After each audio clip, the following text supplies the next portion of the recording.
Hi everyone. Hello. Pleasure to be back here. What I want to do is basically review what is Alzheimer's disease, diagnosis, treatment, talk about the progression of Alzheimer's disease over time, and there are some key issues for those who are diagnosed, as well as families and other care partners. And then, of course, focus on quality of life for all parties concerned, because the person with Alzheimer's disease clearly benefits by having a healthy caregiver, and by the same token, if the caregiver is burned out, I think the person with Alzheimer's stands to suffer from that. So there's always a balance of needs. As you pointed out, Ann, I've been a social worker for over 40 years now, and I focused in on Alzheimer's and other dementias since 1987. I'm currently with All Trust Home Care. I've been there about 3 years, where I train our caregivers. These are men and women who go into people's homes, part-time, full-time, even on a live-in basis. I offer 8 4-hour classes for our caregivers to bring them up to speed and enhance their skills in caring for people with Alzheimer's disease, all ages. We have people in their 40s, but predominantly people in their 70s and 80s living with Alzheimer's and other types of dementia.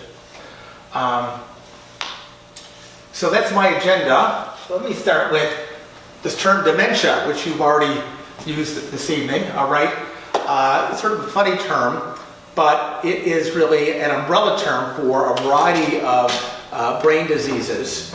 I like this very simple explanation. Dementia is brain failure. We're familiar with terms like heart failure, liver failure, kidney failure. Dementia is brain failure. The brain's not doing what it was designed to do.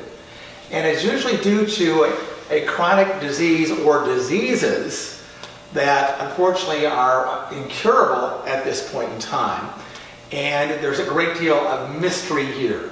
I'll talk more about that in a bit. But what all these dementias, including Alzheimer's disease, have in common is a slow and progressive loss of these skills. And just for the sake of simplicity, I call them the ABCs, all right? So activities of daily living, this is medical jargon, but this is the stuff of everyday life. You've performed a number of them today without calling them ADLs. You got dressed, you brushed your teeth, you combed your hair, right? Maybe you drove a car here. Maybe you went to the store. Maybe you did laundry. You ate meals. These are activities of daily living. And dementia erodes one's ability to perform those particular tasks. Also, our brain is responsible for regulating our moods and our behaviors. And in the course of dementia, sometimes those may change as well. And lastly, the C stands for cognition. Now that's sort of a funny term, but this refers to a variety of brain functions, including memory. And memory is both short-term and long-term in nature, right? So to differentiate, our brains hold information for sometimes very short periods of time, like we have in conversation, and then we would call that immediate memory. Then short-term memory would last maybe a few minutes or a few hours, maybe even a day or so. So for example, do you remember what you ate for dinner last night? Do you remember? A little concentration? Probably, right? Do you remember eating yesterday? I didn't. Okay. So that would be short-term memory, okay? Now, this is not terribly important information. And our brain has this natural ability to sort of filter out unnecessary information, okay? And so that kind of short-term memory is going to be gone in a week. So for example, do you remember what you ate a week ago last night? Probably not, right?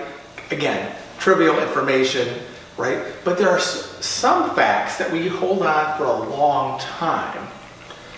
So-called long-term memories are well preserved. This would be, for example, your first phone number. Do you remember your first phone number? Yeah? What was that first phone number? Please don't 97834. Wow. No area code. That's an old-time phone number, right? And what do you think is the last time you used that number? in the 50s, okay? And there is a brain cell that contains that information. It just took a trigger question to resurrect it, okay? And the reason I'm bringing up this differentiation between short and long-term memory is that people with Alzheimer's and other types of dementia tend to have very well preserved long-term memories, okay? But the short-term memory, that's where there's a critical loss. And that's because short-term memories are born right here in the part of the brain we call the hippocampus. It's about the size of a thumbnail, but this is actually ground zero for the creation of new memories. So information comes into our five senses and must be processed there, and information is held short-term there. And if it's really important, those short-term memories go to other parts of the brain where they're stored for long-term use, okay? However, in the course of Alzheimer's and other dementias, brain cell death occurs there, usually first and foremost at that point in time. This is where the chemical glue sticks, and for mysterious reasons, the glue is not sticking. So it's almost like information is going in one ear and just coming out. It's just leaking out. It's not being stored. It's not being contained. But the memories from long ago, phone numbers, lyrics to songs, other vital information, right? Other parts of the brain. And this is where we can access information from people, and we can really have pleasant memories and reminisce with them, okay? So, now there are many types of dementia, but for the purpose of this evening, we're really focusing on Alzheimer's disease because there are other types, vascular dementia, Lewy body dementia, that affect the general population. They rarely affect people with Down syndrome to the degree we see with Alzheimer's disease. All right? And this is, take a guess, who this might be.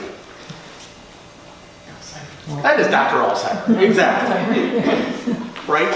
He was a German physician in about 110 years ago. He described the case of a woman in her 50s who had all the classic symptoms: short-term memory loss, problems with language, could no longer manage her activities of daily living. She was having this delusion about her husband. She thought he was having an affair. She could no longer be cared for at home, so she was brought to the psychiatric facility where Dr. Alzheimer worked at the time.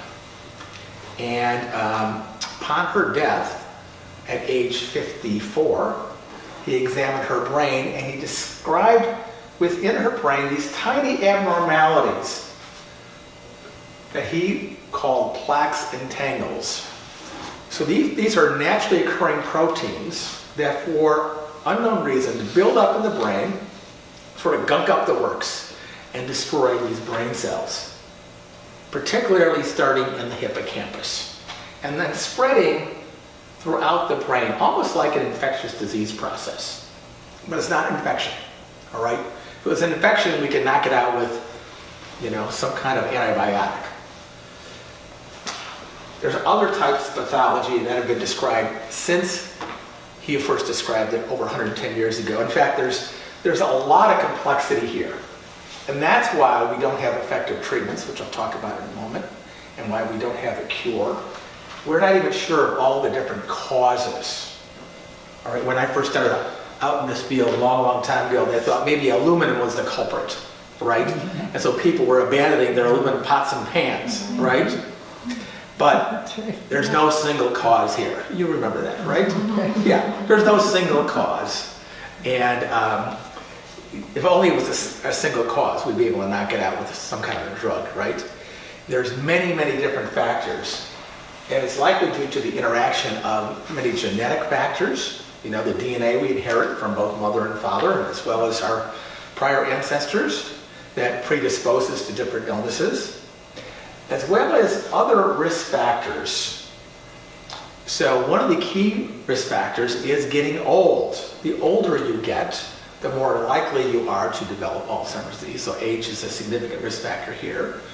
We also know that having heart disease increases risk, diabetes increases risks, depression increases risk. So a history of depression. Likewise, obesity, midlife hypertension, obesity, and interestingly, race. African Americans are twice the risk of Alzheimer's disease than whites, and Latinos are about 1.5 times the risk than whites. In addition, people with Down syndrome are at significant increase. All right? Now we know that Down's is a genetic type of condition. All right?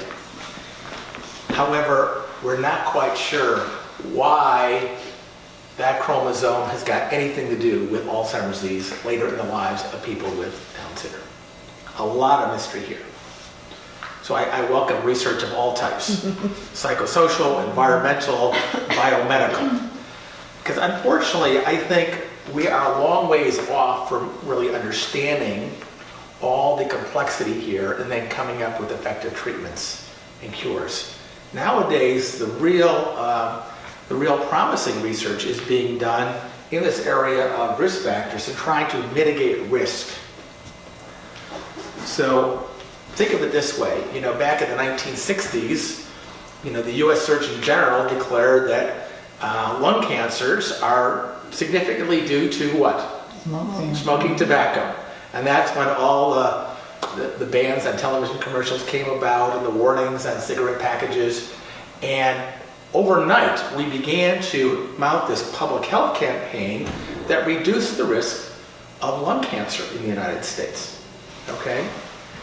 So is there something similar that may reduce the risk of getting Alzheimer's disease? And what we're finding out are the benefits of good old-fashioned diet and exercise. Isn't that boring? As Americans, we want a pill, right? Just give me a pill, make it go away. Give me a vaccine to prevent it. But we're finding out a great deal about the benefits of exercise, not only for heart health, which has been well established for a long time, but for brain health as well, particularly aerobic exercise. All right. So I was very pleased to hear Laura say there are some Zumba classes being held here. All right. Maybe we should all enroll in Zumba classes, quite frankly. In addition, diet. There's a lot of research being done today on diet, particularly what's been called the Mediterranean diet. How many of you have heard about that? It's a diet rich in fruits and vegetables, low in red meat, high in fish content, high in olive oil, and here's some good news, a moderate amount of red wine. Now so if you're not drinking, maybe it's time to start. Really important research, and particularly what's been called the MIND diet. Anybody here heard of the MIND diet? This is a combination of the Mediterranean diet and what's been called the DASH diet. The DASH diet, you've heard of the DASH diet? Yeah, it's prescribed for people with hypertension. Okay? And so it's a combination of these two diets, and it's being seriously studied around the world, particularly at Rush University Medical Center. Okay? So, but you don't have to wait for all this research to come about to, do your exercises and develop more healthy eating patterns. Okay?